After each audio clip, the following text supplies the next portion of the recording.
Hello. Good evening. I have a word. Don't let the people who broke you in your past have power over you, over your future. They're wrong about you. You have value in the Lord. What happened to you wasn't miscommunication, it was two people willing to see eye to eye.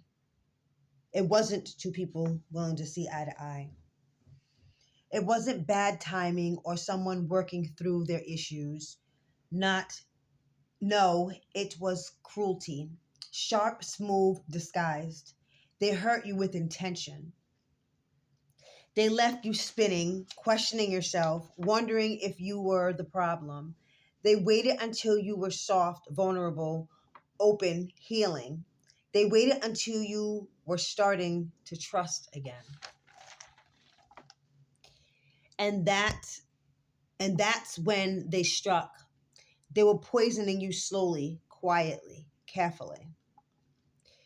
And the world saw the smiles, the posts, the polite words, the check-ins, but behind the scenes, you were bleeding in silence, unsure if your wounds were even real. Amen. Let that sink in. They made you question your own pain. Mm. That's not clumsiness. That's cruelty with a blueprint.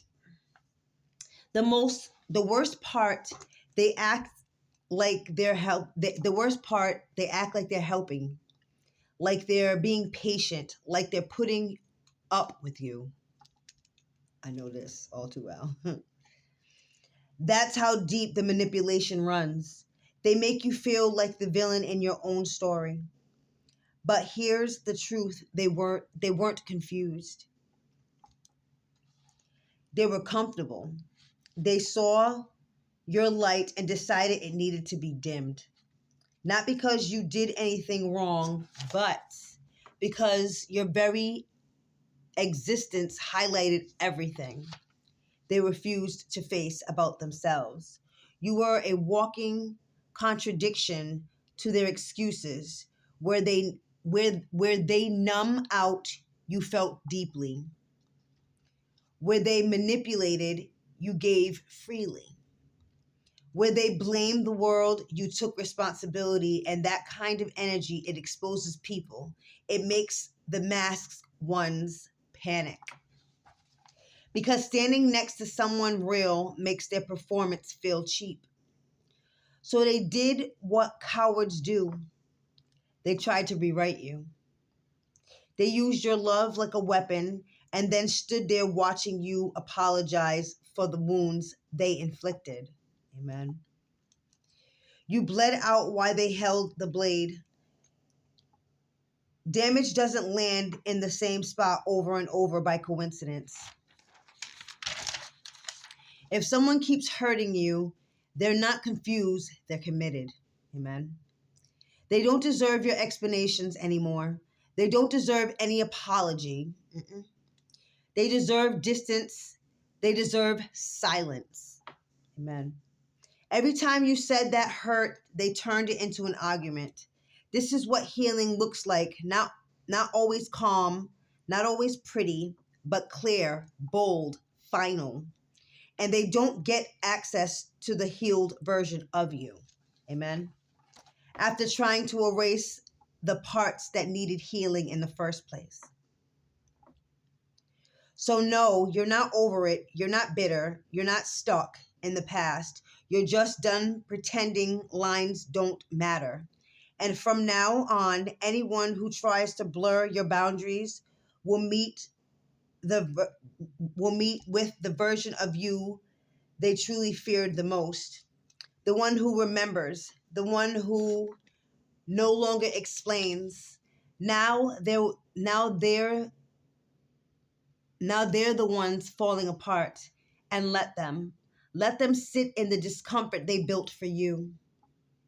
Amen. You are not too much. You were just too available for someone who mistook your breakdowns for their balance.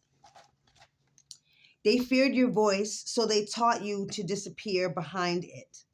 They didn't silence you. They made you erase yourself slowly, strategically. They didn't say be quiet. They just made you feel like every word you spoke was wrong, too emotional, too intense, too much. They feared your voice not for volume, but for its accuracy. Amen. Truth doesn't need to shout, it only needs to exist. And yours it rattles their lies so it rattled their lies, so they trained you to swallow it. To swallow it. Every sigh, every eye roll, every you're overthinking it. Those were weapons. Polite ones, deadly ones. You learn to pause before speaking, then to doubt, then to stay silent. Not because you had nothing to say, but because they made you believe no one wanted to hear it. Amen. They didn't steal your voice, you handed it to them because they convinced you it was dangerous to be heard, but it wasn't for your your safety, it was for theirs. The truth always returns, and when it does not knock, it breaks the doors down. That is the word, and let me tell you, if this didn't explain my life, if this word is for you, take it back to the Lord and find out what season you are in prayerfully. Take it back to the Lord prayerfully and find out what season you're in. Every word is not for you. I am just a messenger, but whoever this word is for, God bless you, and I pray it reaches the ears that it needs to. And I will be back when the Lord sends me. God bless and have a wonderful, wonderful night.